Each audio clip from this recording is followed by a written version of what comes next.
tenemos también lo bueno. Y en Juárez hay mucho que contar. Gente trabajadora, noble, leal, con arraigo, que pone en alto el nombre de nuestra ciudad. Bienvenidos a su programa Orgullosamente Juarenses, el sentido positivo del desarrollo cultural, político, artístico y deportivo. Juárez es el número uno, Juárez es el number one.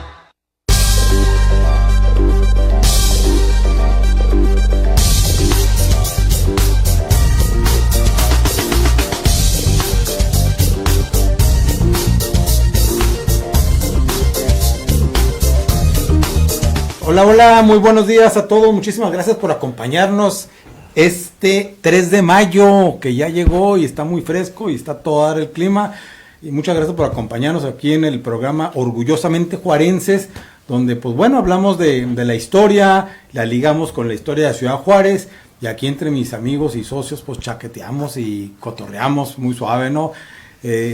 Roberto, buenos días. Buenos días, un gusto estar de nuevo aquí en la cabina de 860, líder informativo, en este programa de Somos Orgullosamente Juarenses.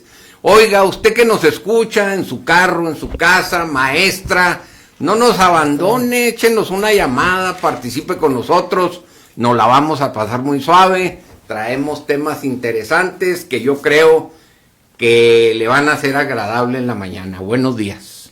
Jorge Gómez Tavares, gracias. Muy buenos días, Pablo, muy buenos días a todo el público que nos está escuchando.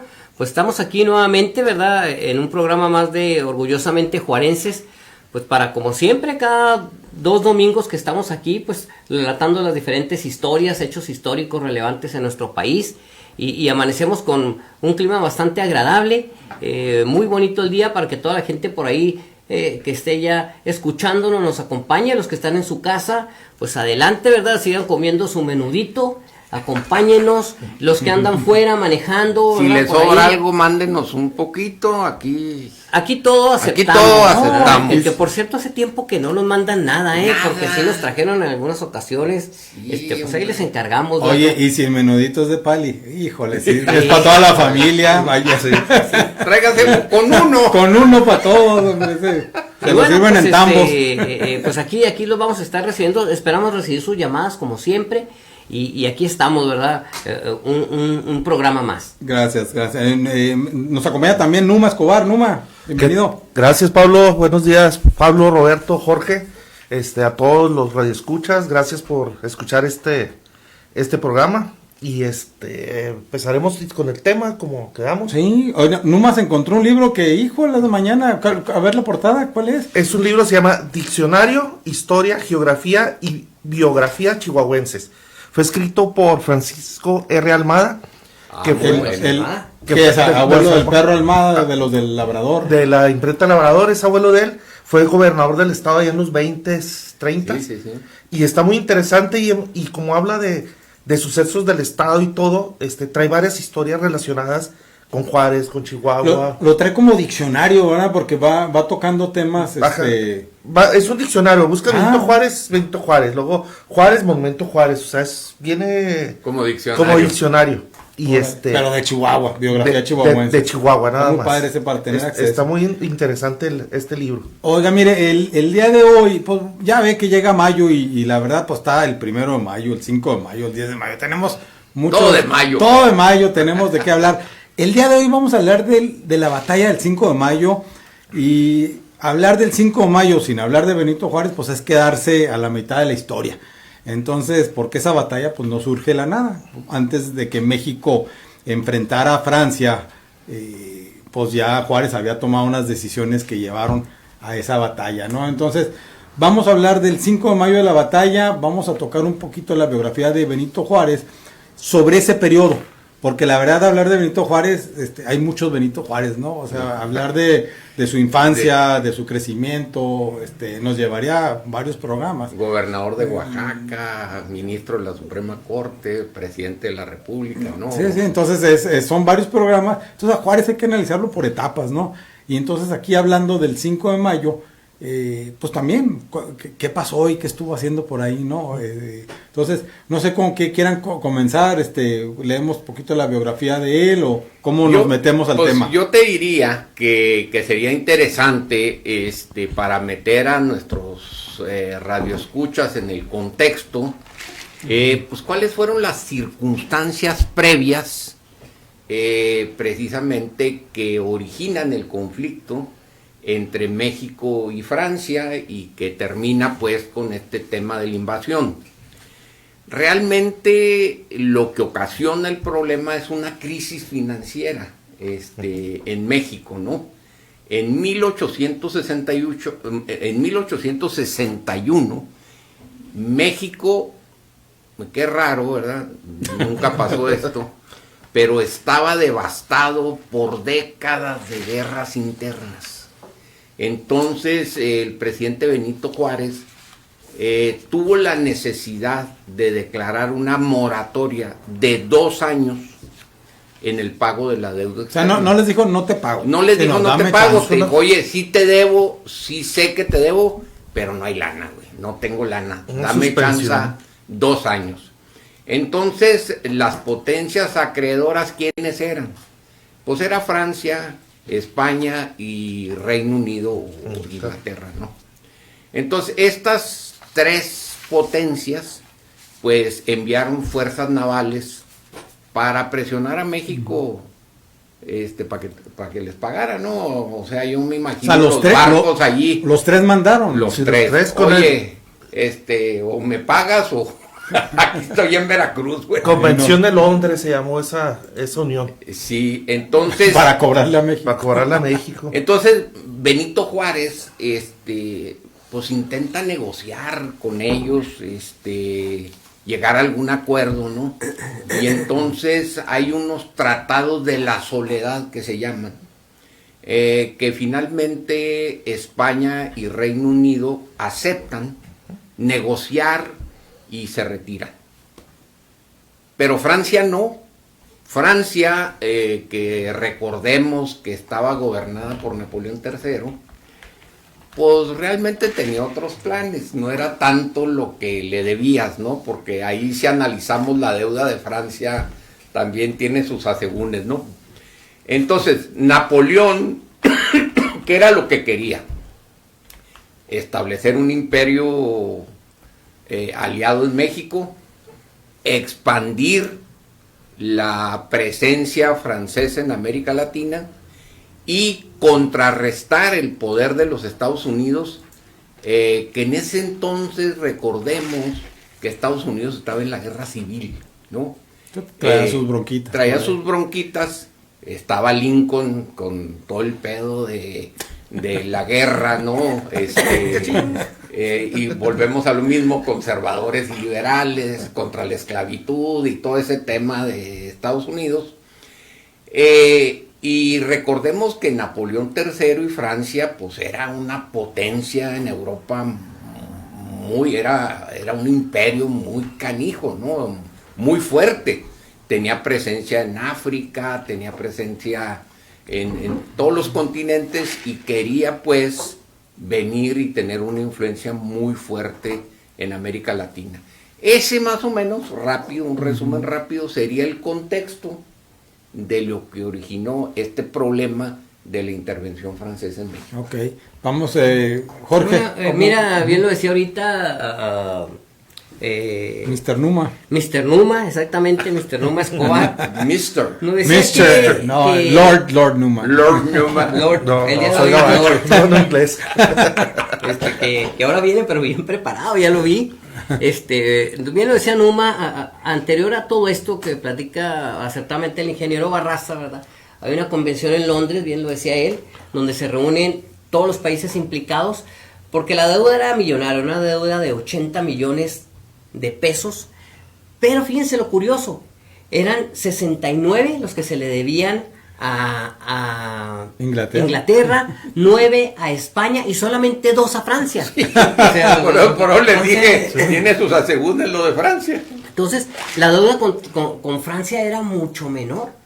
Y que es, a final de cuentas, el país que decide no abandonar y seguir adelante en este conflicto.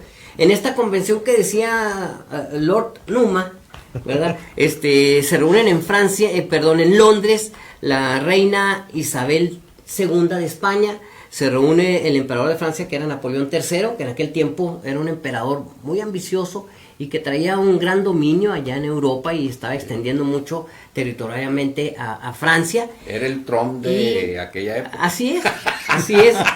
Y Victoria, reina del Reino Unido y de Irlanda, ¿verdad? Que conformaban en aquel tiempo lo que era Gran Bretaña. Todos ellos se unen en esa convención de Londres y deciden pues ir a cobrar de una manera pues no muy agradable a México, no muy ¿verdad? amigable. No muy amigable, y desembarcan entonces en Veracruz, como bien lo decía el ingeniero Barraza. Una vez que están ahí, pues Benito Juárez, ¿verdad?, se empieza a preocupar de la situación y envía a Manuel Doblado. Manuel Doblado era en aquel tiempo el negociador, era el secretario de Relaciones Exteriores y era muy habilidoso para negociar, y lo manda Benito Juárez ahí, que también lo decía el ingeniero Barraza, a los tratados de la Soledad, ahí en Veracruz, y el 19 de febrero de 1862, un poco antes de la batalla que vamos a entrar ahorita. Ahí manda a negociar, y sí, finalmente aceptan España y Inglaterra dejar, ¿verdad?, el conflicto, pero Francia no. Y obviamente pues desembarca posteriormente, ¿verdad?, un grupo de franceses liderados, que ahorita me acuerdo que esta persona nunca se me olvida, el conde de Lorenzes, Charles Ferdinand Charles Latrin. Así es, el conde de Lorenzes, junto con Dubois de Saligny, que son dos que eran militares muy reconocidos en aquel tiempo en Francia, y finalmente ellos desembarcan en el puerto de Veracruz, pues listos para seguir el avance hacia la Ciudad de México, que es lo que ellos estaban buscando, ¿verdad?, poder llegar hasta la Ciudad de México. Desembarcan ahí y empiezan a librar algunas batallas. Estas batallas, fíjense que la batalla del 5 de mayo, que es a donde vamos a llegar ahorita en unos momentos, no fue la única batalla que se gana en el camino, ¿eh? Hubo batallas que sí se lograron pequeñas ganar los ejércitos mexicanos, sí llegaron a derrotar en algunos momentos en algunos pequeños pueblos a los franceses, pero la fuerza francesa obviamente pues iba con todo, y aunque tuviera la pérdida de un día por ahí en alguna pequeña batalla, seguía adelante y siguió hacia lo que fue el camino hacia la ciudad donde terminaría siendo la ciudad de Puebla, mi estimado Numa. Tú, Numa, ¿qué? Sí, aquí lo que en este libro que tenemos nos describe que una vez después de la caída de la ciudad de Puebla en 1863, nos relata cómo se fue desplazando Benito Juárez a San Luis Potosí, a Monterrey, a Saltillo, que fue cambiando como su sede de gobierno. Ya saltando ahora, yo creo, Sí, ¿no? Ahí sentía los pasos. Sí, abandonó la capital, luego se fue a San Luis, a Monterrey, a Saltillo, donde prosiguió por los desiertos del norte del país hasta llegar a Chihuahua el 29 de septiembre de 1864. Eso fue antes de la del 5 de mayo. Ya es posterior, o sea, es un resumen, Numa, de ¿qué hizo? de lo O que sea, sucede después. cuando Ajá, y luego fue cuando también, ya después, recordemos que se vino a Juárez, Paso del Norte, al Paso del Norte. que hizo aquí que fue la capital de la República por ¿Qué periodo fue de la batalla del 5 de mayo a cuando llegó a Villa Paso del Norte? Habrá que ver ahorita. Fue en 1862 la batalla del 5 de mayo, ¿no? Uh-huh. Y llegó a Juárez. Llegó el 14 de agosto de 1865. Ajá. Sí. Como un año. Momento fueron 5 años. 5 años de la batalla de Puebla a la llegada de Benito Juárez. Porque hay que recordar y ahorita lo platicamos más en detalle, hay que recordar que después de la batalla del 5 de mayo, pues hay un repliegue de las fuerzas francesas durante un año, en los que ellos... gana, se vence al ejército francés y se retiran un año y vuelven hasta el 63. Hasta el 63. Pensé que habían regresado a volar. Sí. No, durante toda esa época, que ahorita vamos tomando todo por partes, durante toda esa época pues sucede todo este dominio de Francia y la escapada, que ahorita la dijo como en un pequeño resumen Numa, donde va recorriendo diferentes estados de la República hasta llegar a Ciudad Juárez, Benito Juárez, siempre perseguido por el ejército francés, que llegó inclusive, fíjense, el ejército francés llegó a Chihuahua y en algún momento, por algún lado, no aquí en Ciudad Juárez, hay fotos de franceses, de tropas franceses, belgas y austriacas, que eran las que andaban aquí en el combate. Hay fotos en el río Bravo, hay fotos donde en algún momento se toman unas fotos, yo por ahí las vi en algún resumen de historia, y están fotografiados, pero no aquí en Ciudad Juárez. Aquí en Ciudad Juárez no ingresaron por el lado de Chihuahua, no sé, habría que investigar. Tengo entendido que llegaron a la Belleza, ¿no? Habría que investigar lo del río Bravo, porque A Rosales. Claro que venían pisando los talones, tomaron la capital de Chihuahua, pero había una declaración de los Estados Unidos. Oye, tú traspasas tantos kilómetros de la frontera conmigo y hay bronca, esa agresión contra mí. Claro. Entonces, esa amenaza de los Estados Unidos los contuvo a las fuerzas francesas de no llegar hasta acá. De hecho, ya lo platicará Jorge con más detalle. El gobierno de Estados Unidos le dice a Benito Juárez, órale, güey, vente para acá. Pero Juárez nunca quiso abandonar el territorio nacional, ¿no? Pero sí coincide esa parte de Juárez, y ya me estoy saltando un chorro, coincide esa parte de que Juárez llega a Paso del Norte con el triunfo de Lincoln de la guerra civil en Estados Unidos. Sí. Y entonces Estados Unidos voltea. Se alinean las estrellas. Oye, ¿no? Ahí te van armas, ahí te va esto, y es cuando empieza. Se repliega, ¿no? Pero entonces, los franceses, ¿hasta dónde hay registro de que llegan al estado de Chihuahua? Hasta Chihuahua llegaron. A Chihuahua capital. Hasta Chihuahua capital, donde ya no avanzaban. ¿Sabes si erizaron la bandera francesa en Chihuahua? Pues yo creo que seguramente sí, ¿verdad? No sé si hay algún dato ahí que nos muestre erizándolo, ¿verdad? Pero sí llegan hasta la ciudad de Chihuahua, que es lo máximo que avanzaron ellos, porque pues estaban temerosos, como lo dice el ingeniero Barraza, pues tanto acercarse a pues que estuvieran cerca de los Estados Unidos, aun cuando Estados Unidos estaba en plena guerra de secesión. Y obviamente que no estaba apoyando en ese momento. Sí apoyaba ya, a finales sí apoya. Porque ahorita lo platicamos, hubo aquí inclusive reuniones en Ciudad Juárez, pero creo que me estoy saltando mucho. Hubo reuniones aquí en Ciudad Juárez donde se juntaban Inocente Ochoa, el doctor Samaniego, Benito Juárez, y personas norteamericanas venían a reuniones aquí a Juárez precisamente a apoyar a don Benito Juárez para poder expulsar a los franceses del país. Entonces sí hubo todo ese momento, pero yo creo que ahorita nos quedamos en lo que era la batalla de Puebla, ¿verdad? Déjame decirte, para entrar a la batalla de Puebla, que está cañón, mucho. Que bueno, en aquel momento, cuando desembarca el ejército francés en Veracruz, era considerado el mejor ejército del mundo, ¿no? Porque eran veteranos de campañas en Crimea, en Italia, en África, donde los vatos habían dominado, ¿no? Y como ya dijimos ahorita, pues estaban comandados por el general, el conde de Lorenzés.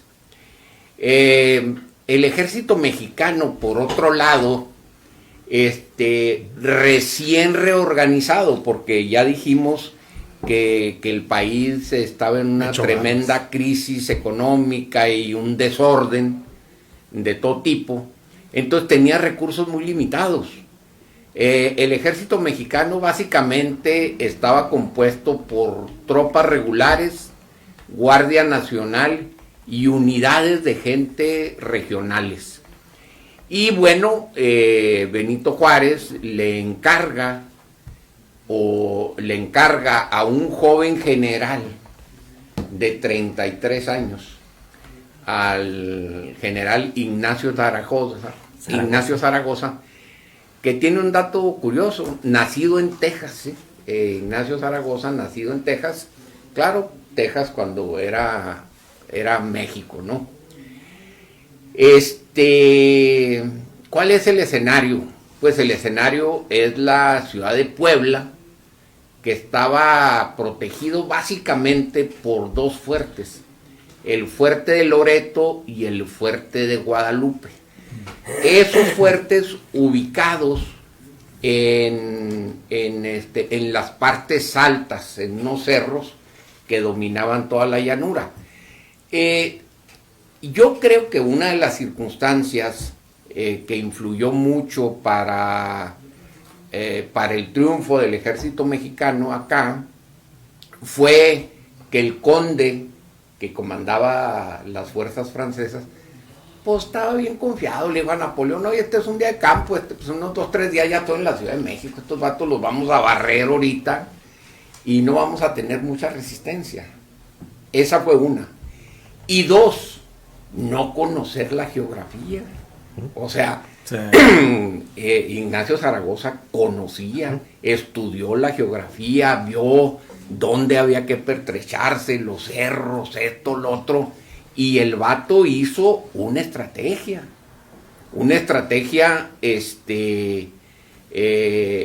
donde sabía, él estaba convencido que si salía a combatir a los franceses a campo abierto, pues no tenía ninguna posibilidad, lo iban a vencer.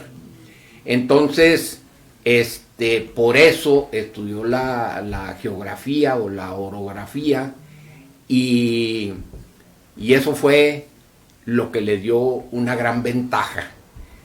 Hay una frase de Ignacio Zaragoza, que le dijo a su ejército antes de entrar a la batalla. Le dijo: nuestros enemigos, o sea, los franceses, nuestros enemigos son los primeros soldados del mundo, pero ustedes son los primeros hijos de México. Eso no me la sabía. Ándale, Jorge, dale al relevo. Oye, ya, eso déjaselo al doctor Yepes, esas frases profundas, por favor. Fíjense, ahorita antes de avanzar un poquito con esto de la batalla de Puebla, yo acabo de hacer una pequeña investigación, porque lo que platiqué ahorita, pues yo lo había visto en otra ocasión, ¿verdad? Que había estudiado un poco sobre Benito Juárez, y por aquí busqué pues obviamente, ¿verdad? La inteligencia artificial, y por ahí dice que existen registros fotográficos y grabados de la presencia francesa y del Segundo Imperio Mexicano en la zona del río Bravo, particularmente alrededor de la invasión al puerto de Bagdad, cerca de la desembocadura en Matamoros, entre 1864 y 1866. Se conservan fotografías anónimas resguardadas en la biblioteca del Congreso de Estados Unidos, que muestran el lado americano del río Bravo durante la toma del puerto de Bagdad por tropas franco-mexicanas. Entonces, sí, de alguna manera, yo por eso recordaba haber visto una fotografía, y por ahí estos soldados franceses parados cercanos ahí al río Bravo. Entonces, sí, de alguna manera, por allá donde creo que no los veían, suceden estas fotografías que existen actualmente. Y bueno, y tocando hoy el tema, no me puedo quedar con esta, porque yo sabía que había visto esa fotografía, pero pues no la traía para ahora. Pues, suena lógico, pues si desembarcan en Veracruz, pues subieron por la costa y entonces están en esa parte allá del río Bravo. En esa partecita ya alejadones, ¿verdad? Alejadones. Pues bueno, entonces continuando con el tema, déjenme decirles que el grupo de mexicanos, como siempre, ¿verdad? Como en otras batallas, ¿verdad? Pues iban muy pobremente armados. El contingente que junta en aquel tiempo el gobierno mexicano, pues algunos refieren que era de un poco más de 6,000 soldados, entre soldados. Otros dicen que eran 4,500, 5,000 soldados mexicanos, ¿verdad? Bueno, lo que es el grupo de soldados, aproximadamente 3,000 entre campesinos e indígenas, pero todos ellos con lanzas, con machetes, ¿verdad? Todo este grupo, obviamente, que no fuera el militar, pues iba sin el armamento adecuado, enfrentándose contra un ejército que, como decía el ingeniero Barraza, pero, mira, de los mejores del mundo. Ahí sí precisar algo para que también la gente entienda. No era una guerra de mexicanos contra franceses así a mano limpia. había conservadores mexicanos apoyando a los franceses. Ah, no, porque... Entonces, había esa doble desventaja, ¿no? Estaban los mexicanos contra franceses y mexicanos conservadores apoyando. Sí, es que la guerra la intervención francesa, tiene muchos ángulos.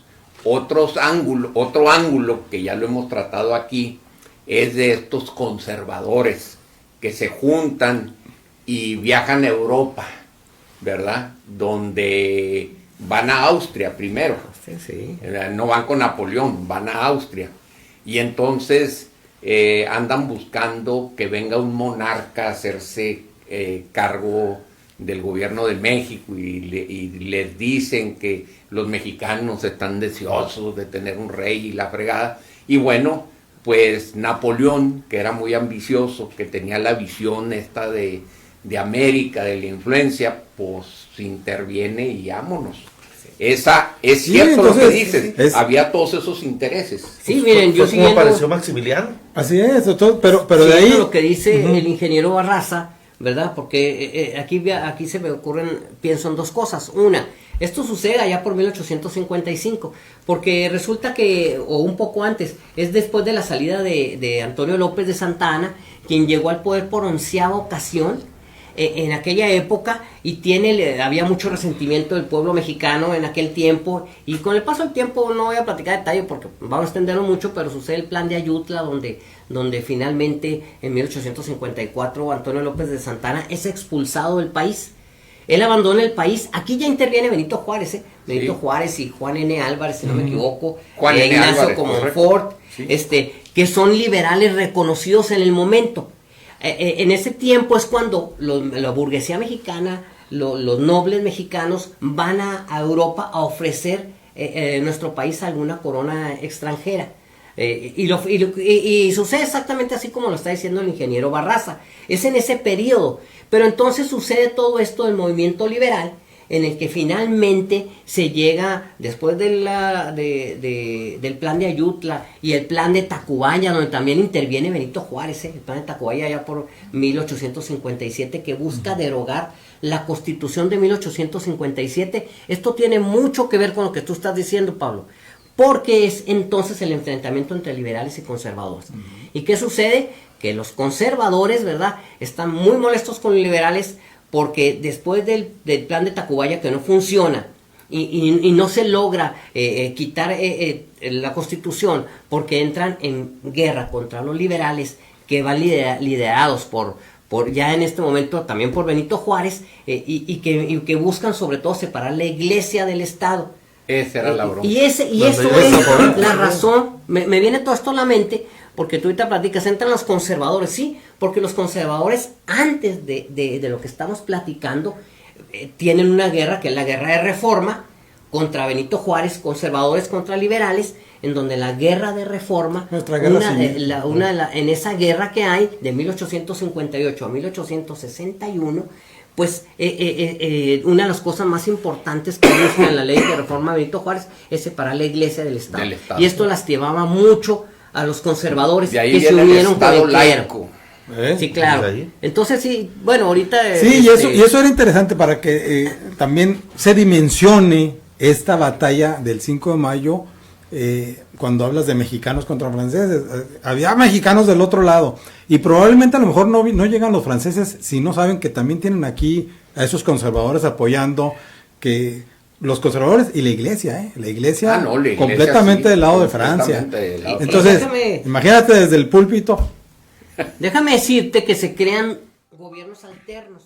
Por eso viene todo este problema, porque durante la guerra de Reforma, ¿verdad?, que finalmente salen vencedores los liberales, el gobierno es alterno, uno liderado por Félix Zuloaga como presidente de la República, proclamado por los conservadores, y el otro por los liberales, que proclaman a Benito Juárez, y despachan desde lugares diferentes. Despacha desde la ciudad de Veracruz Benito Juárez, y desde la Ciudad de México Félix Zuloaga. Félix Zuloaga era importante porque él fue el que proclama el plan de Tacuba. Y el plan de Tacuba, vuelvo a repetirlo, en 1857 es el que quería tumbar la Constitución de ese año. Para poder, porque la Constitución establecía, entre otras cosas, esta que el gobierno, que el pueblo mexicano pues ya tenía libertad de culto. Y porque todas las constituciones anteriores que ya las vimos aquí en otros programas, todas decían que era obligatoria la religión católica. La religión católica obligatoria. Entonces, por esto es que sucede todo esto que estamos platicando, ¿verdad? Y se eligen estos dos gobernantes al unísono. Y eso crea una división entre conservadores y liberales que a la llegada de los franceses, pues los conservadores obviamente, y todos los católicos también, pues se unen a los franceses.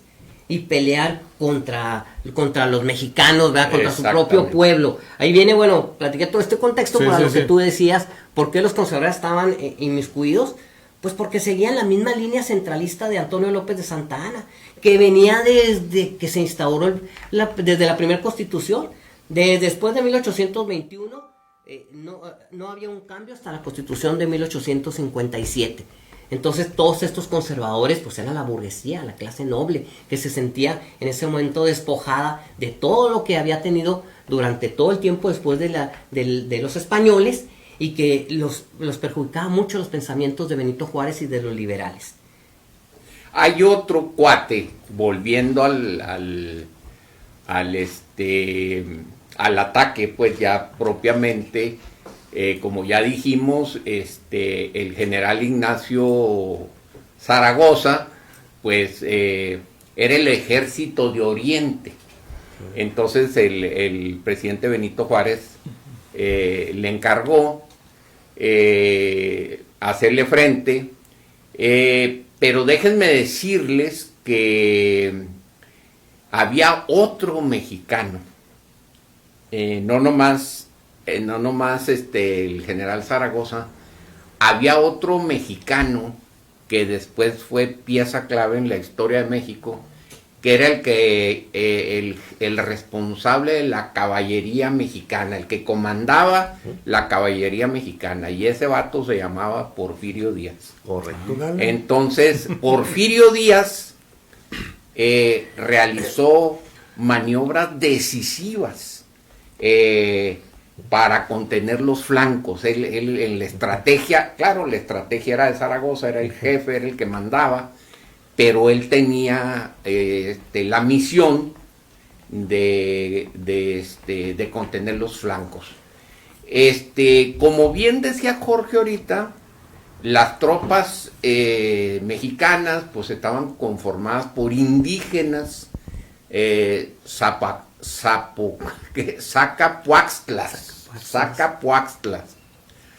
y serranas, que resistieron con mucha tenacidad. Como decía Jorge, no tenían armamento, no iban con lanzas, con machetes. Desde luego que el ejército formal tenía artillería, había una artillería mexicana, pues que muy limitada, no era un armamento así que digas tú, ni suficiente ni moderno, o sea, estaba limitado. Pero como había una lógica orográfica y estaban pertrechados en los cerros y todo este tema, la artillería fue muy precisa. El conde Lorenzés decidió atacar de frente, y aunque pues estaban en los cerros, los fuertes, bien atrincherados, aunque les empezaron a pegar porque la artillería fue muy eficiente, el cuate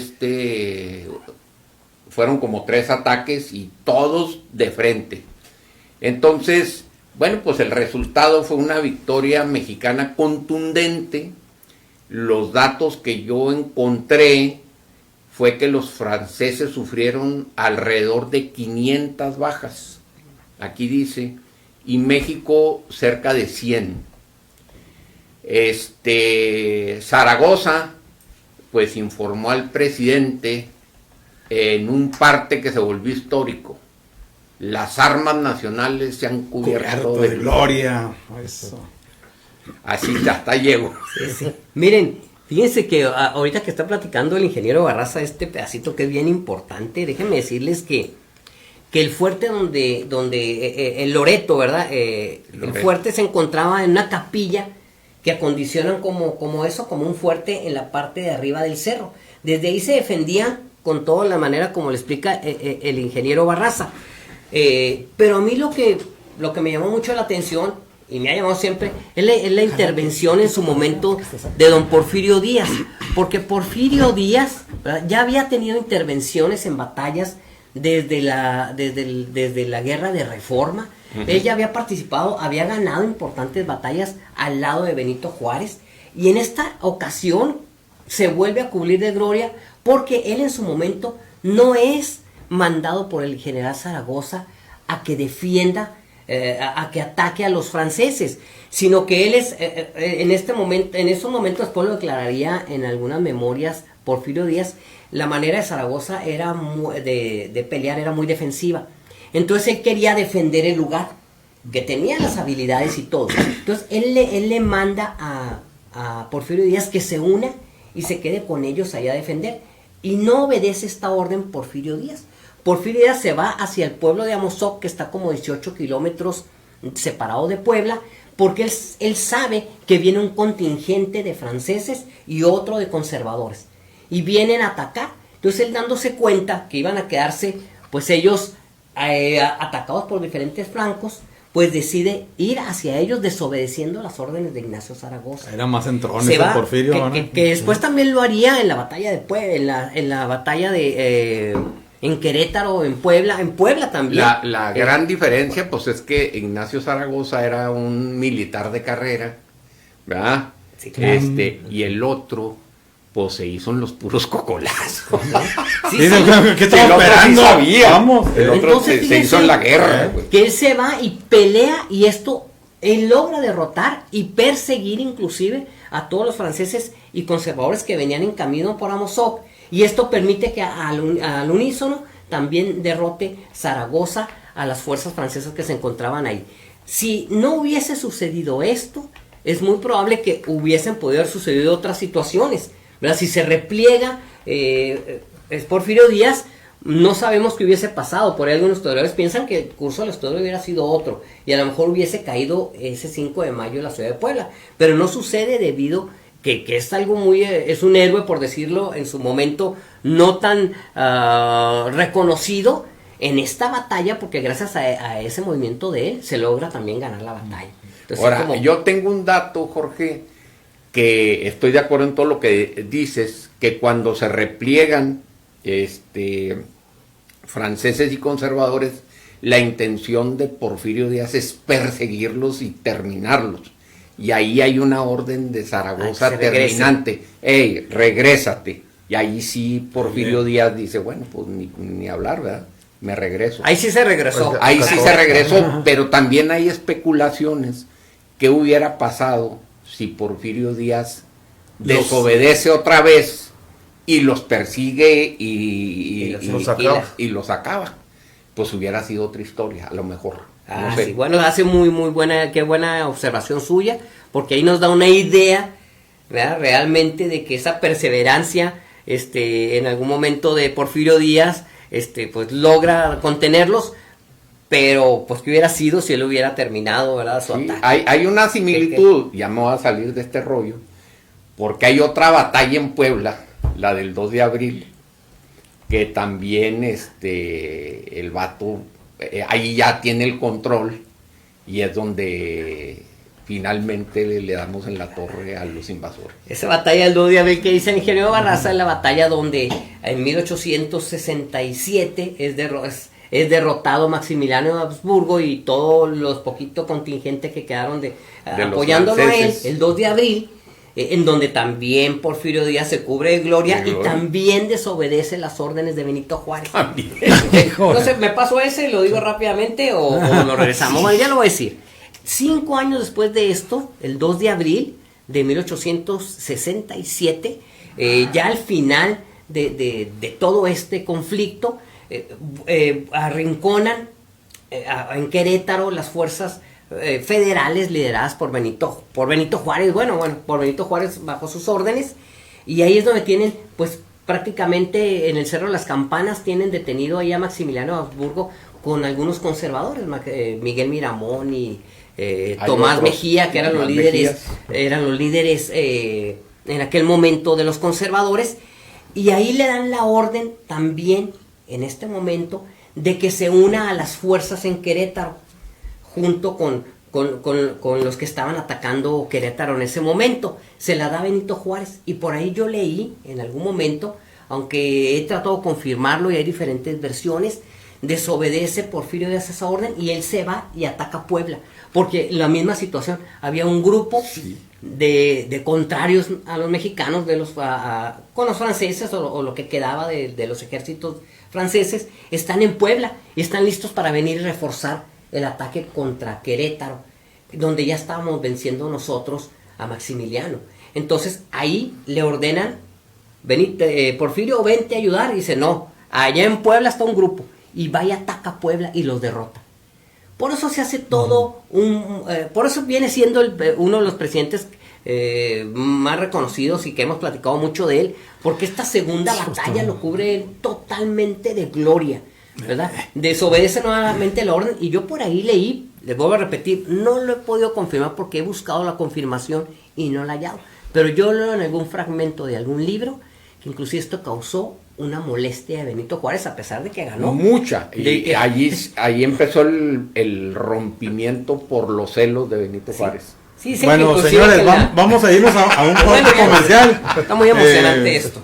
Antes de que nos invadan los franceses. A ver, ahorita regresamos, siga aquí. Gracias. No, No todo es malo bajo el sol. Si es usted juarense por nacimiento o adopción, siéntase orgullosamente juarense. En la Cámara de Diputados dimos un paso histórico en favor de las y los trabajadores. Por eso, aprobamos la reforma al artículo 123 constitucional para reducir la jornada laboral a 40 horas semanales y regular el trabajo extraordinario. la implementación será gradual hasta el 2030, pero marca un cambio histórico que fortalece el bienestar, la productividad y el equilibrio entre la vida laboral y familiar. Cámara de Diputados, 66ª Legislatura, Soberanía y Justicia Social.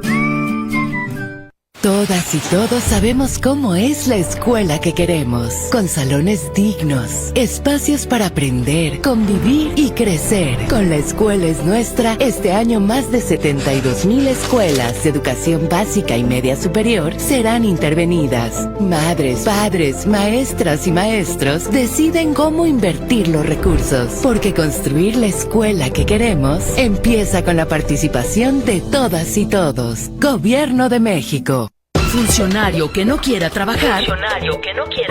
Aquí lo vamos a ventilar. 860, líder informativo.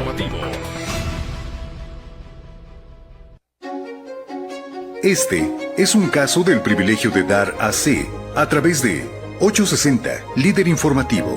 Hola, soy yo, Jimena. Me encanta dibujar y jugar. Sueño a ser fuerte y no cansarme como todos los niños. Estoy muy cerquita de poder hacerlo y solo necesito un poquito de ayuda. Yo soy Daniela, mamá de Jimena, y daría todo por verla sana. Hemos avanzado gracias a todos ustedes que nos han estado apoyando, pero el tiempo es corto y se nos acaba. Necesitamos 500,000 pesos y aún estamos muy lejos de la meta. No importa si me das mucho o poquito, cada peso me ayuda. Por favor, no nos sueltes ahora, aún necesitamos de tu apoyo. Gracias por ayudarme. Apóyalos para lograrlo.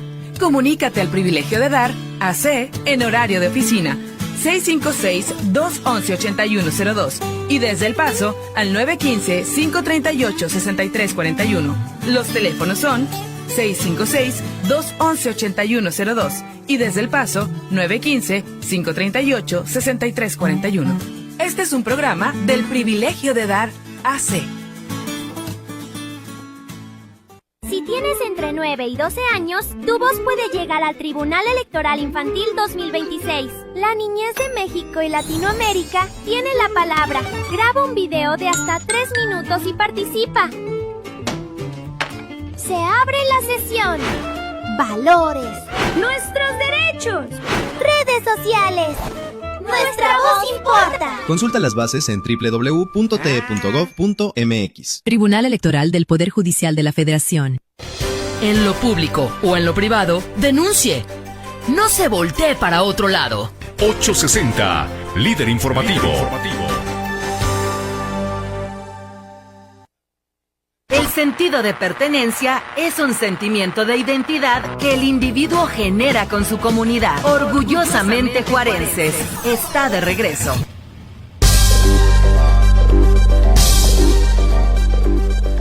Bueno, muchísimas gracias por seguir aquí con nosotros. Seguimos platicando del 5 de mayo con ya una profundidad diferente que le estamos dando y con un análisis de la participación de Benito Juárez. Oye, Pablo, déjame, sí, porque ahorita dijo algo muy interesante en el corte el ingeniero Barraza y la verdad me gustaría que nos lo platicara.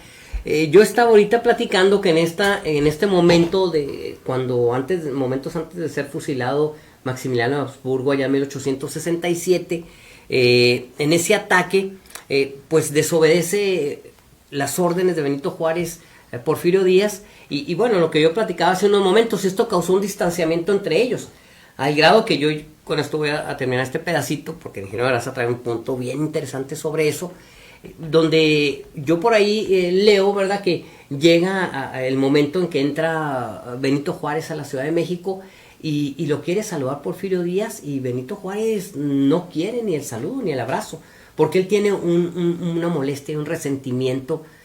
Yo platicaba sobre ese suceso de desobedecer sus órdenes, pero trae una idea mucho más interesante el ingeniero Barraza sobre ese distanciamiento. No, bueno, pues la verdad es que Porfirio Díaz, digamos en sus inicios, se hace liberal y todo, pues bajo la sombra de Juárez. O sea, Juárez era su líder, digamos, el líder de los liberales en México. Lo que pasa es que eran dos personajes opuestos en su manera de conceptualizar la defensa del país.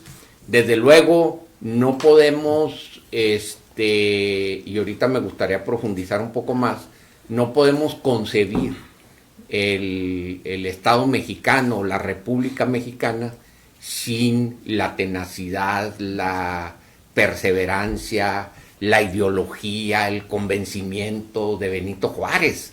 O sea, de mantener la República en un carruaje y dar la batalla con toda la adversidad, y de donde estar mandando decretos, o sea, esa parte ideológica liberal mexicana de mantener la integridad de la República, esa sin dudas es de Benito Juárez. Pero la otra, el brazo armado, el estratega, el que desobedecía órdenes, pero todo en función de ir sumándole a esa ideología de Juárez, pues lo llevó a lo que dice Jorge, a desobedecer ciertas órdenes y a empezar a conseguir victorias. Entonces, ¿qué pasó con Porfirio Díaz ante el ejército mexicano y ante la población? Pues era un líder que había ganado batallas. Un héroe. Era un héroe. Un héroe de batalla. Y al final, en la batalla del 2 de abril, que ya no salimos del tema, pues digamos, es el que le da la puntilla, es el que gana, es el que le gana finalmente al ejército francés, y es a través de esa batalla y otras acciones, pues que cae el imperio de Maximiliano, que se da lo del Cerro de las Campanas, y luego es el que toma la Ciudad de México, pues es el que estaba más cerca. Llega y toma la Ciudad de México. Y no nomás toma la Ciudad de México. O sea, en la entrada a la Ciudad de México, no, hombre, los balcones, las chavalas le tiran flores, le tiran confeti. O sea, entra un verdadero líder a la Ciudad de México. Y entonces Benito Juárez no llega al día siguiente. O sea, se tarda días por las distancias, y venían en carruajes y todo lo que tú quieras. Y entonces él reorganiza la Ciudad de México y prepara la recepción del presidente. Y hay mucha gente que le dice, oye, pues si tú eres el bueno. Recuerden que recuerden que Benito Juárez, su mandato ya había terminado. ¿Sí? Pero como estaba en guerra, el Congreso le había dado ampliaciones y ampliación, pero su periodo como presidente ya había terminado. Pero Porfirio Díaz siempre se mantuvo ahí fiel o leal al presidente, pero el presidente ya desde antes pues ya traía recelos, pues este vato desobediente y luego... Fíjate, ahí estoy viendo la diferencia de edades. En ese momento, cuando entra, pues Benito Juárez tenía 56 y Porfirio Díaz tenía 31 años. O sea, había una diferencia. Sí, de 20 tantos años. Pero al final, pues Porfirio lo respeta y le cede. No estamos hablando de golpe de Estado ni nada. No, claro que esa es otra historia, es otro programa. Luego Porfirio se revela. Porque más adelante porque dice yo quiero contender para la presidencia de la República y realmente Juárez se aferra al poder hasta que se muere, o sea él se reelige y yo aquí y no lo suelta, pero bueno, ya esa es otra historia, esa ya es otra historia. A ver, Jorge, entonces ¿cómo seguimos con el 5 de mayo? No, pues pues bueno, sucede ya el triunfo de nuestro ejército, ¿verdad? Que por ahí nos decía el ingeniero Barraza, y voy a redondearle la frase que él dijo, porque por aquí traigo un pedacito donde al final termina Ignacio Zaragoza, dice: las armas nacionales se han cubierto de gloria, y luego remata y dice: las tropas francesas se portaron con valor en el combate, y su jefe con soberbia, necedad y torpeza. Sí. Sobre lo que nos platicaba el ingeniero Barraza, ¿verdad? Y bueno, bueno, aparentemente aquí, ¿verdad? Pues, creo que hubiéramos dicho todos y lo que muchos mexicanos piensan, ¿verdad? Se ganó esa victoria, bueno, se tuvo esa victoria. ¿Qué pasa con el ejército francés? Pues el ejército francés no tenía ningún plan de dejar la idea de la invasión y convertir nuestro territorio en francés. Ellos se repliegan y vuelven a formar un ejército, ahora sí mucho mayor al primero, porque el primero atacan ellos con alrededor de unas 5,000 soldados. En esta segunda ocasión reúnen 29,000 o 30,000 y se vienen con todo un contingente y vuelven a avanzar otra vez, venciendo a nuestros ejércitos de la misma manera que en la primera vez. Van avanzando poco a poco para poder llegar otra vez a la ciudad de Puebla, un año después. Y aproximadamente ellos se pertrechan como desde marzo de 1863, duran 2 meses pertrechados cercanos a Puebla hasta que el momento final pasan. Inclusive en Puebla había festejos, Puebla había festejos del 5 de mayo y tenían ahí, cuando ellos se van acercando y sitian otra vez la ciudad, pero esta vez la historia no es la misma, ¿verdad? El ejército francés infinitamente superior toma la ciudad de Puebla, avanza hasta la Ciudad de México y espera solamente la llegada del monarca que vendría a ser instaurado en nuestro país. Pero antes de platicar esto, déjame dar una pequeña anécdota, porque creo que es importante decirla. ¿Qué sucede con Ignacio Zaragoza en este intermedio? Ignacio Zaragoza tiene un final muy triste. Que nunca se platica, ¿verdad? Pero yo creo que es importante decirlo. Después de la batalla del 5 de mayo, él se dedica a reorganizar al ejército. Sabe que los franceses siguen por ahí y que van a regresar algo. Entonces él empieza a ir a todos los campamentos ahí cercanos. Él tenía su base en Puebla y empieza a salir hacia todas las ciudades cercanas, va a ver a todos los heridos, pero en aquel tiempo se desarrolla una epidemia de tifoidea. Debido obviamente pues a la guerra se expande y él en sus visitas que estaba dando contrae la fiebre tifoidea. Él no se da cuenta, de inicio él piensa pues que se siente mal porque un día siente mucho calor, le sube mucho la temperatura, tiene dolor de estómago y todas las características de la tifoidea, y él le dice, sus soldados lo ven mal, ¿verdad? Le dice: oye, ¿qué te pasa? No, estoy bien, es la lluvia, como llovía mucho esos días, son las lluvias y me empapé mucho anoche. Y sigue malo de tal manera que se dan cuenta y dicen: no, pues hay que llevarlo a atender, y lo llevan a la ciudad de Puebla. Lo tienen internado. Esto sucede 4 o 5 meses después, en septiembre de 1862, solamente, pues, ¿qué tanto? Fíjense, fue mayo, junio, julio, agosto, 4 meses de gloria tuvo el general Zaragoza, para finalmente empezar a ponerse muy malo de tifoidea. Y cuentan por ahí que cuando estaba ya en su lecho de muerte, ¿verdad? Porque pues no logra salir de eso, él empezó a tener alucinaciones en donde él pensaba que estaban atacando a los franceses.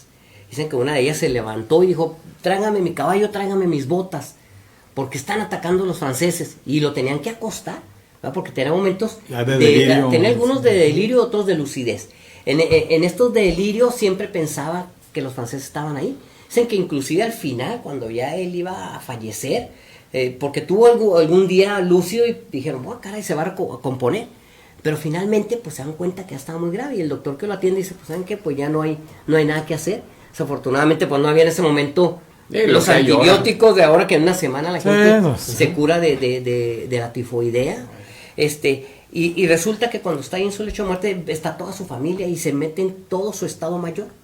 Y él voltea y dice: ¿qué pasó, hijo? Ya nos atraparon los franceses, porque aquí está todo mi estado mayor, ya todos están apresados, pobres muchachos, dice.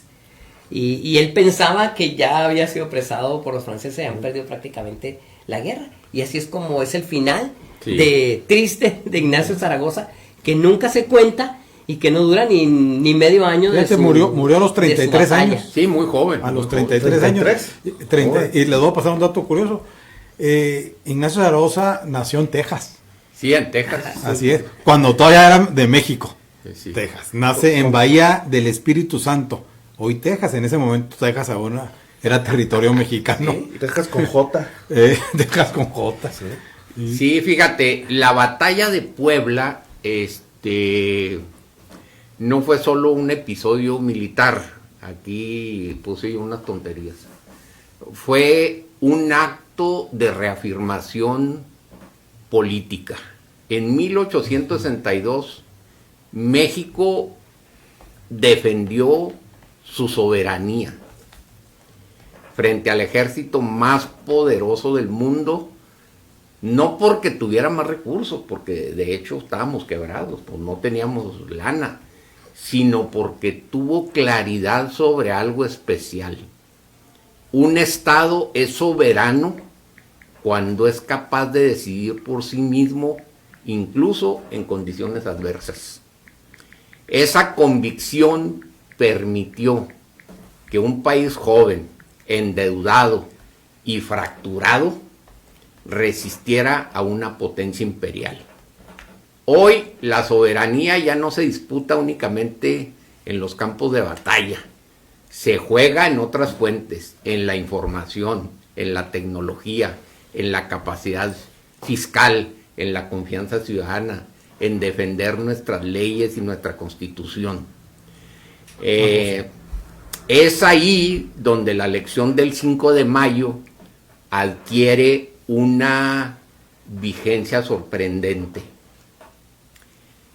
Zaragoza, como bien lo decía Jorge ahorita, sabía que México no podía igualar a Francia en armamento, pero sí podía controlar el terreno, porque conocían la orografía, podían controlar el terreno, organizar a su gente y definir su estrategia. En el siglo XXI, o sea, hoy, la soberanía se expresa de otra manera. Cuando un Estado puede regular su economía, cuando protege los datos de su población, cuando diseña políticas públicas basadas en evidencia y no en presiones externas, que es lo que está pasando ahorita.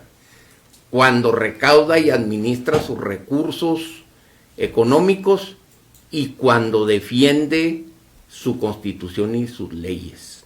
Un Estado moderno no es el que se cierra al mundo, sino el que participa desde una posición de fortaleza institucional. Ahí está. Ese es el legado del 5 de mayo. Y fíjate, se han fijado que el 5 de mayo se celebra mucho más fuerte en Estados Unidos que en México. allá inclusive mucha gente cree que es el Día de la Independencia de México. Sí. Y yo creo que está un poco relacionado a que Estados Unidos lo celebra que los franceses no se hayan quedado con México. O sea, celebran que no intervinieron. Que no tuvieron que meterse de este lado, ¿no? Hay una relación ahí, ¿no, sí. Jorge? ¿Cómo ves? Sí, mira qué padre, ya ni me acordaba yo de esto, pues tengo alguna información de esa. Sí, es cierto, en Estados Unidos, como tú lo dices, bien lo dices, muchos piensan que es la independencia de México. Uh-huh. No en este caso la batalla de Puebla. Ellos lo celebran como el Día del Orgullo Latino, así es como se celebra en Estados Unidos. Y yo aquí tengo unos datos, fíjate, mira, el 5 de mayo es celebrado por los mexicanos en Estados Unidos, sobre todo los que viven en California, Texas y sur de Arizona y Nuevo México. Uno de los festejos más reconocidos es el que se realiza en la placita de Olvera en la ciudad de Los Ángeles, California. Ah, sí. Justo en esta ciudad la Unión de Poblanos en el exterior organiza, fíjense, la Unión de Poblanos, organiza un festival con ceremonias cívicas y culturales. También en San Antonio, Texas se realiza un festejo durante una semana que se realiza del 1 al 6 de mayo. Los visitantes participan en las festividades y pueden visitar varios sitios de patrimonio mexicano que tienen profundas conexiones con la comunidad hispana. En Nueva York se realiza el 5 de mayo Parade. Un desfile en Central Park, donde además del desfile de trajes regionales típicos se realiza una recaudación de fondos para estudiantes mexicanos de nivel superior. Previo al desfile se realizan concursos en diferentes ciudades para encontrar a las mujeres que durante la celebración representarán a mi 5 de mayo. Tal es la euforia que este festejo genera en la comunidad mexicana que habita en Estados Unidos, que también hay convocatoria para que las niñas menores de 4 años participen en Pequeña 5 de mayo. En otras ciudades de Estados Unidos como Chicago, Phoenix y Washington, también se reúne la comunidad mexicana como símbolo de unidad e identidad. Oye, ahorita que está leyendo Jorge eso, me viene a la memoria, hace unos días estuvo en la Casa Blanca el rey de Inglaterra. Carlos. Carlos, ¿qué? Tercero. Carlos III. Y entonces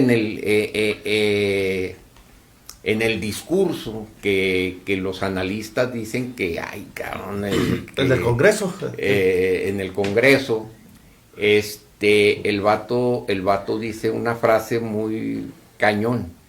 Le dice algo así, no me la sé textual. Le dice, pues como dice el presidente Trump, tiene razón. Si no es por los Estados Unidos, nosotros estaríamos hablando alemán. Pero yo le quiero decir que si no es por los ingleses, ustedes estarían hablando francés. Sí, hombre. En la cena de Estado. En una cena cabrón, y le dijo, cabrón. Y ahí viene el contexto trasfondo, es que Francia tenía enormes territorios en Estados Unidos, Luisiana, control del Mississippi, una serie de cosas, ¿no?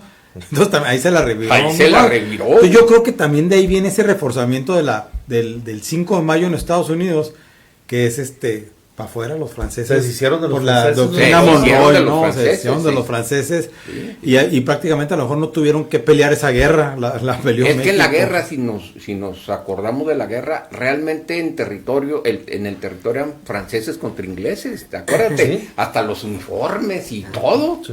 En Estados Unidos. Y hay algo después curioso, ¿no? Porque yo creo que a pesar de esa intervención, de esa guerra y todo eso, pues los mexicanos no terminamos de guardarle rencor a los franceses, ¿verdad? O sea, no es así como que hay una enemistad, porque inclusive después Porfirio Díaz afrancesó su gobierno. Y déjame decirte una cosa, en Francia, ya vamos a salir del tema otra vez, pues Porfirio Díaz es reconocido porque a él se le atribuye la derrota del ejército francés. Sí, cierto. Y cuando Porfirio Díaz se va en el exilio y que llega a Francia, le hacen honores, güey. caramba. Es el único estadista mexicano, porque aunque el vato ya iba exiliado, ya no era presidente, en Francia le hacen honores como jefe de Estado y le entregan la espada de Napoleón. No se la han entregado a nadie, nomás que a Porfirio Díaz. Y él los derrotó. Y él los derrotó. Entonces, como un reconocimiento es un reconocimiento. Y está enterrado en Francia. Y está enterrado en Francia. París. Y Antonio de León fue y le tocó una rola con el saxofón. Nuestro compañero juarense, Antonio León, fue y hasta puso un letrero ahí de juarenses, sí. Con ese, ¿verdad? Pero con ese, pero no me hace. No, con C. Con C. Juarenses con C. Con C, que tenemos que regresar es que, algún día. A corregirle, no, marcador, ¿verdad? Es que así se escribe en francés. En francés así. Sí, lo puso en como Lorenzés, Juarenses. Sí. Pero entonces, esta parte, no hay un resentimiento, o sea, en México, después Porfirio Díaz, pues la mayoría de las obras, arquitectos y todos, una serie de comunicación. Y bueno, es que hemos tenido al imperio gringo aquí, 3,000 kilómetros de frontera, tenemos en la historia que nos quitaron la mitad del territorio, entonces los gobiernos mexicanos, desde siempre, pues han tenido que estar entre Europa y Estados Unidos, Estados Unidos presionando, y pues me presiona, no, pues le vendo petróleo al eje, me afilio, o mira qué bien me ve el Kaiser de Alemania y todo, y es una manera política, es un contrapeso. Entonces, si no te comen. México ha estado en medio y ha sido muy hábil para negociar eso. Déjenme decirles, porque ahorita veíamos la figura de Juárez contra la figura de un héroe como Porfirio Díaz. Yo digo que la figura de Benito Juárez fue decisiva en el conflicto contra Francia por su liderazgo, porque permitió que México enfrentara una invasión no solo como un desafío militar, sino como una defensa integral del Estado republicano. Él definió el sentido político del conflicto. Muchos historiadores señalan que Juárez interpretó la intervención francesa como un intento de sustituir la república por un régimen monárquico, que fue lo que hicieron, pero el vato lo entendió desde que vinieron las potencias a cobrar, todo. El cuate entendió cuál era el fondo del asunto. Sostuvo la legalidad y la continuidad del Estado. En medio de crisis económicas, presiones diplomáticas, divisiones internas, Juárez mantuvo en funcionamiento las instituciones republicanas. Y lo que decíamos ahorita, su decisión de no abandonar el territorio nacional, porque acuérdense que estaba establecido que si el presidente abandonaba el territorio nacional, en ese momento dejaba de ser, desaparecía. Y otra, dio dirección estratégica a la defensa. Juárez respaldó la reorganización del ejército, nombró a Ignacio Zaragoza como comandante del Ejército de Oriente y también, aunque no le hizo caso, pero le giraba órdenes a Porfirio Díaz y a otros generales en otros frentes de batalla. Entonces, él era el que marcaba una dirección estratégica en el combate. Y luego convirtió la resistencia en un proyecto de nación. ¿Por qué convirtió la resistencia en un proyecto de nación? Porque lo predicó con el ejemplo. O sea, ese peregrinaje, ese ir con todo el archivo de la nación, con la imprenta y con todo. Resistencia. Eso permitió consolidar el Estado laico, fortalecer la soberanía y afirmar una igualdad jurídica. Y su liderazgo, finalmente el liderazgo de Juárez, porque recuerden que cuando ya se apresó a Maximiliano, que se le hace aquel juicio, que lo condenan a muerte, pues muchos países, incluso los Estados Unidos, intervinieron, le pidieron clemencia. Oye, ya se rindió en todas las naciones, cuando alguien se rinde, pues se le respeta la vida, y el cuate tenía una firmeza y un liderazgo, y hasta el final, ¿no? Entonces yo creo que esas características de Juárez, que no era un militar, era un licenciado en Derecho, era un ideólogo, pues permitió no solamente llevar a México a la victoria al final y consolidar la República Mexicana, sino sentó las bases, yo creo, sentó las bases del México de hoy, sin temor a equivocarme. Totalmente de acuerdo con lo que dice el ingeniero Barraza, porque en México, antes de Benito Juárez es uno y después de Benito Juárez definitivamente es otro, ¿verdad? Todas las decisiones que él tomó, las leyes de reforma hacen un gran cambio en el país y empiezan a mostrar ese México que se forma, y estoy totalmente de acuerdo con lo que usted dice, ingeniero Barraza. Es un México diferente, es un México que termina con el centralismo de los anteriores presidentes, con esa, aun cuando sucede la época de Porfirio Díaz y mucha gente pueda decir cosas negativas en cuanto a todo el tiempo que él dura en el poder, sí es un momento de cambio. Ahí es donde viene el cambio del México antiguo a el México que estamos viviendo hoy. Estoy totalmente de acuerdo con su opinión. Y sí sucede así de esa manera, y véanlo, ¿verdad? Sigue Porfirio Díaz y toda la Revolución Mexicana con ideas diferentes.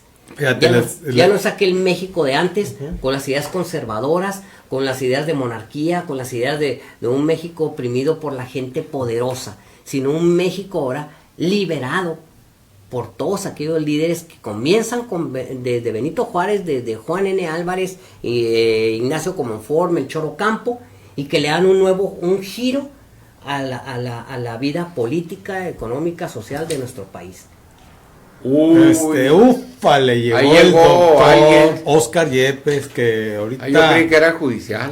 No, hombre, nos trae una cápsula, pero... yo creí que café. No, la cápsula no me interesa, trae café. No, se nos olvidó el pan dulce de ayer. No, hombre. Y lo que nos trae, el tema que nos trae ahora con el puro título... ya. Nos atrapó. Oigan, les voy a pasar un dato curioso que leí de Benito Juárez, porque bueno, Benito Juárez viene y está 10 meses aquí en Villa Paso del Norte, ¿no? En nuestra ciudad. No les decía, no hables mal de Yepes. Ájale, mira, y sí trajo cosas, hombre. ¿Cómo es bienvenido el doctor? ¿Cómo míralo. Respétenlo, hombre, denle más tiempo en su programa. Hombre, muestra ahí a la cámara, doctor, todo lo que nos trae. No, pues la cámara mira, está, ahí lo que nos va a vender. Oye, doctor, el café en Estados vale 75, pero yo se los voy a dar en 50 la. A ver, doctor, usted sí va a interrumpir el programa. Siempre hágalo así. Trayendo café y galletas. Es más, parece pero vaya, la cámara y que estorbe y todo. Para platicarle, déjeme le platico una anécdota que me topé en un libro. Benito Juárez fue diputado de aquí del distrito Paso del Norte. ¿Sabías esto, Roberto? A ver, ¿cómo? Benito Juárez fue diputado de aquí. Por un distrito de Paso del Norte, cuyos habitantes pues le llamaban simplemente el Paso, ¿no? Paso Norte. Resultó una elección muy curiosa porque Juárez nunca se postuló y ni siquiera sabía que había sido electo, por lo que simultáneamente fue presidente de la República y diputado. Y este fue un caso raro porque aquí lo apuntaron en las listas por si perdía a la presidencia de la República. Sí, lo apuntaron. Lo apuntaron. Sus compas Mariano Samaniego y Inocencio Ochoa. Pueblo de diputado. ¿Y saben quién fue el diputado suplente? Que bueno, como no tuvo el diputado suplente fue don Jesús Escobar y Armendáriz. No, hombre, ya desde entonces andan ahí ya en la grilla aquí. En la grilla. De hecho, lo mandó a Europa a una misión diplomática. Sí. Y en Italia conoció a mi tatarabuela. Fue Benito el que lo manda. El que lo manda, sí. Fíjate nomás. Ahí está, mira. Entonces, poca gente sabe que Benito Juárez fue diputado federal por Villa Paso del Norte. Es más, 1866. Tan poca gente sabe que ni Benito Juárez sabía. Dímelo. Claro, en ese momento en el que Benito Juárez pues vuelve a tomar la presidencia de la República, ¿verdad? Vuelve a tomar, sí. Y finalmente pues no se cumple ese deseo de los juarenses, que le tenían tanto cariño, ¿verdad? Que lo nombran candidato a diputado. Lo apuntaron en las listas. Después de su estancia aquí en Ciudad Juárez de 1865 a 1866. Y es muy cierto lo que tú dices, ¿verdad? Hubo ese ofrecimiento y esa de los juarenses agradecidos con todo lo que realiza aquí en Ciudad Juárez. Sí, que la verdad, como les decía al principio, ¿no? Analizar a Benito Juárez son varios programas, o hay que analizarlo por etapas, ¿no? Porque también, oye, esos 10 meses que estuvo en Juárez, también merecen. Están llenos de historia. Están llenos de historia, se queda en la casa de Inocente Ochoa, lo que es hoy el Cine Victoria. Y bueno, no era cine, estaba la casa, la tumban, hacen el Cine Victoria. Y también, pues, esos 10 meses. Ahora, fíjate, aquí vale la pena, y voy a meter mi cuchara en un tema que pues es totalmente personal, mi opinión personal, pero cómo va ligado el tema de esta terquedad de Benito Juárez de defender la soberanía y la república. Entonces yo digo que esta lucha de defender la soberanía y la república no ha terminado, que en la actualidad estamos recibiendo embates muy fuertes, precisamente que atentan contra la soberanía del país. Y estamos hablando de una soberanía que se defiende pues haciendo respetar nuestra Constitución, nuestras leyes, el marco jurídico que nos hemos dado todos los mexicanos, y que ahorita yo siento en lo personal que tenemos embates muy fuertes del gobierno norteamericano tratando de incidir en las decisiones y en las políticas de México, pasándose por el arco del triunfo nuestro marco constitucional. Entonces yo creo, como mexicanos, fuera de cualquier tinte político partidista, yo creo que como mexicanos deberíamos siempre tener la terquedad, la firmeza, la convicción de Benito Juárez para defender la integridad de la República y el respeto a nuestras leyes y a nuestra Constitución. A mí verdaderamente me causa vergüenza de algunos senadores, de algunos actores políticos, que un día sí y otro también, y en la mañana y en la mediodía y en la tarde, piden la intervención de Estados Unidos para resolver problemas de México. Y yo no digo que México es un país perfecto, y yo no digo que los mexicanos no tengamos problemas que resolver, pero lo que yo digo es que tenemos una soberanía, un país, unas leyes, una constitución que tenemos que hacer respetar, y que las broncas de México las tenemos que resolver los mexicanos, apegados a derecho, y que nadie debe estar por encima de la ley, y quien ha incurrido en falta, pues que pague las malas acciones que haya hecho. Pero el hecho de estar pidiendo que alguien de fuera venga a resolver nuestros problemas, se me hace que es una mentada de madre. Y ojalá y que todos, aprovechando la conmemoración del 5 de mayo y el ejemplo de Benito Juárez, entendamos que los únicos que podemos defender a México y a su soberanía, pues somos los mexicanos. Y esta es una reflexión netamente No, mía, pues es que a casi 200 años seguimos en la misma, chingando, parece seguimos en las mismas y seguimos con los mismos y seguimos con la misma estructura, liberales, conservadores, extranjeros, el mismo pleito. El mismo pleito. El mismo pleito. Y pues sí, definitivamente, y resaltar esos logros importantes de Benito Juárez, como lo decías, simplemente con las leyes de reforma, el haber defendido, el haber perseguido constantemente esa separación iglesia-estado, la nacionalización de los bienes del clero, la creación del registro civil, o sea, quitarle el control desde que nacías hasta que te morías. O sea, todo el proceso de vida estaba inmiscuido la iglesia. Entonces, la separación iglesia-estado, hombre, con eso tiene, ¿no? Para haber transformado completamente. Pues es que fue un golpanazo, nomás el virreinato duró 300 años. O sea, romper con eso, no está. Educación laica, o sea, todo eso, híjole, un solo hombre. Y es un honor que Ciudad Juárez tenga su nombre. Paso Villa Norte, que en 1988 le cambian. 1988. En el 88. Siempre acuérdate, 888. 38. Desde 1665, que se constituyó como Villa Paso del Norte, hasta 1868. Dura prácticamente más de 300 años con el nombre de Villa Paso del Norte para terminar finalmente, como tú bien lo dices, con el nombre ya de Ciudad Juárez, en honor precisamente a don Benito Juárez, que tuvo sus 9 meses de presidencia alternos aquí en la ciudad. Y que ya hemos platicado mucho y déjame te digo, Juárez no es la única ciudad o municipio que tiene el honor de tener su nombre. Ah, no, hay otro. Juárez de Nuevo León. Mira, aquí me meto y hay más de 14 municipios en México que es Benito Juárez. Que se llaman Benito Juárez. Benito Juárez, Quintana Roo, Sonora, Veracruz, Puebla, hay uno en el Guerrero. Estado de México. La delegación Benito Juárez. La delegación Benito Juárez. La Ciudad de México. Y luego no nomás municipios, ciudades, hay colonias, escuelas, calles, avenidas. O sea, repartidas por todo el país, ¿no? Entonces, y dicen que si Porfirio Díaz no se hubiera aferrado al poder y se hubiera bajado de la silla, probablemente también todo México estaría inundado de calles y nombres de Porfirio Díaz.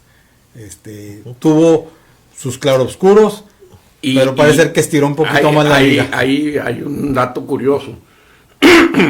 Cuando asume finalmente, después de un proceso largo, que es otra historia, pero cuando asume finalmente Porfirio Díaz la presidencia la primera vez, el cuate entiende, ese también es un aspecto político poco, se platica poco, entiende que necesita unir al país.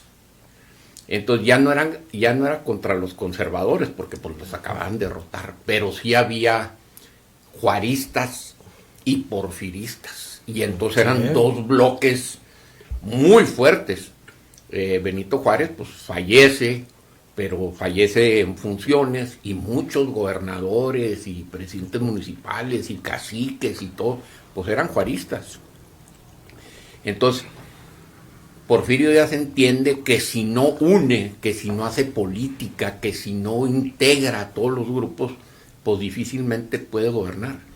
Entonces, gracias a Porfirio Díaz, está en Palacio Nacional el Juárez ese gigantesco allá adentro, todo el museo, el hemiciclo a Juárez, los monumentos los a puso Juárez. Porfirio. O sea, el cuate no dijo mentiras, pero la manera de negociar con los juaristas es haberle dado a Juárez el lugar que nosotros conocemos de Juárez ahorita.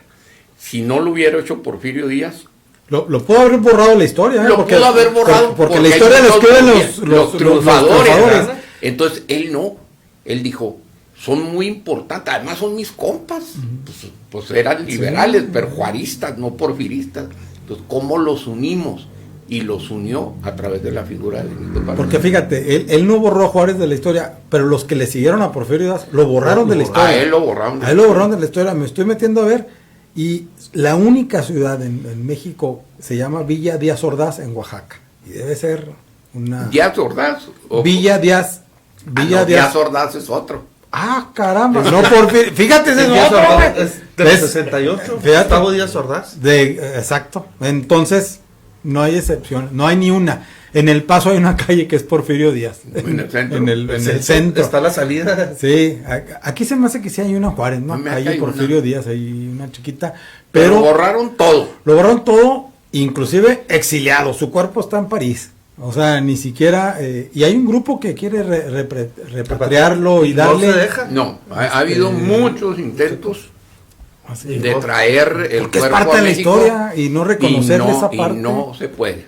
Sí, bueno, pues vamos cerrando. Tú dime. Déjame digo algo porque para terminar este sí, róbale más minutos, no hay bronca.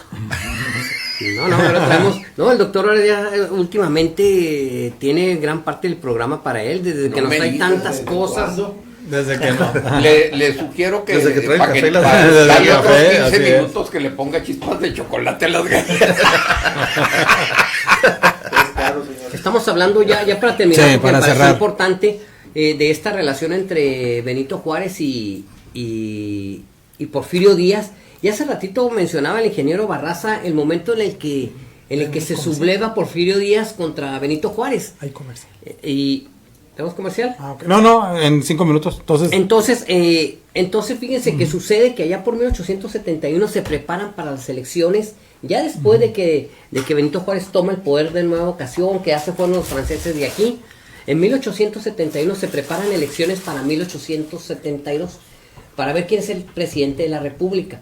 Compiten Sebastián Lerdo de Tejada, quien después sería el presidente de la República, Benito Juárez y Porfirio Díaz, que en ese tiempo Porfirio Díaz pues era un gran líder ya reconocido por la gente. Se realizan las elecciones, resulta triunfador nuevamente Benito Juárez y obviamente esto causa la molestia de Porfirio Díaz, que ahorita nos lo platicaba el ingeniero Barraza, y encabeza un movimiento en un plan que se llamó el Plan de la Noria. En ese Plan de la Noria él se reúne con simpatizantes y buscan de alguna manera, pues como en todas aquellas épocas, va a iniciar una rebelión en contra de este nombramiento. Desgraciadamente no tiene la fuerza que él quisiera, y sin ni siquiera, ¿verdad?, que vayan y lo aprecien, él decide terminar el movimiento y dedicarse en su hacienda que tenía, se pone a fabricar muebles, se pone a hacer actividades agrícolas y termina este conflicto. Pero sí hubo un conflicto al final entre ellos dos, a pesar de que fueron aliados en algún momento, que se conocieron desde 1850, creo se conocieron, siendo estudiante Porfirio Díaz, y tuvo una gran influencia, exactamente. Entonces, pues a pesar de todo esto, sucede esta diferencia entre ellos dos, que no pasa a mayores, y afortunadamente para el país, porque ya queda Sebastián Lerdo Tejada como el presidente una vez que muere, porque muere en 1872, 18 de julio de 1872. En Palacio Nacional. De angina de pecho, creo, ¿verdad? De pecho. Y fallece Benito Juárez, y después de él pues sigue Sebastián Lerdo Tejada del 72 a 76, y finalmente ahí entra Porfirio Díaz ya con el Porfirio. Hay una anécdota en un libro que tengo de esa parte donde está agonizando Benito Juárez. Entonces Lerdo de Tejada era como secretario de Gobernación, una cosa así, y eran compadres. Entonces le mandan a hablar que el presidente, pues ya, no hay nada que hacer. Entonces viene Lerdo de Tejada a la recámara, que es la misma, si han dado el tour ahí en el Palacio Nacional, pues ahí está, es la misma. Y entonces platica con él, ya Benito Juárez casi no podía hablar, y le dice: compadre, pues estamos en una situación muy crítica, con tu enfermedad y todo, y viene la sucesión de las elecciones, viene la sucesión. ¿A quién ponemos de candidato? Y entonces el cuate hace señas y no te entiendo, ¿a quién ponemos? Y luego, como no puede hablar, le hace con el dedo. ¡A mí! No me voy. Ya se estaba muriendo. O sea, nunca soltó el poder. Es que ahí está esa parte, ¿no? Que digo, si no se muere, ahí estaba. Ahí se queda. Y a lo mejor no hubiera sido tan fraternal. Sí, o tan gloriosa su Es que hay otra etapa de Porfirio donde sale y ya viene con gente armada y todo, ya viene en otro plan. Pero entonces le dicen, oye, pues ya se murió. Ah, hijo, pues ya ni No, pues ya qué. Ya ni hablar. Bueno, no, pues ya ahorita en un poquito nos vamos a comercial, pero déjeme le digo, de veras, Benito Juárez pues necesita un análisis mucho más profundo, porque imagine usted un niño zapoteca indígena que no aprendió a hablar español hasta los 12 años, creo, y llegar al punto de gloria de México, cuando lo hemos platicado aquí varias veces, todavía no era México, México estaba en construcción, México era... Es de los arquitectos. 1806 nació, o sea, ¿hace cuánto tiempo? O sea, ¿y cómo está el país? ¿Cómo estaba el país? Veníamos de un virreinato. Todavía no era ni la consumación de la independencia.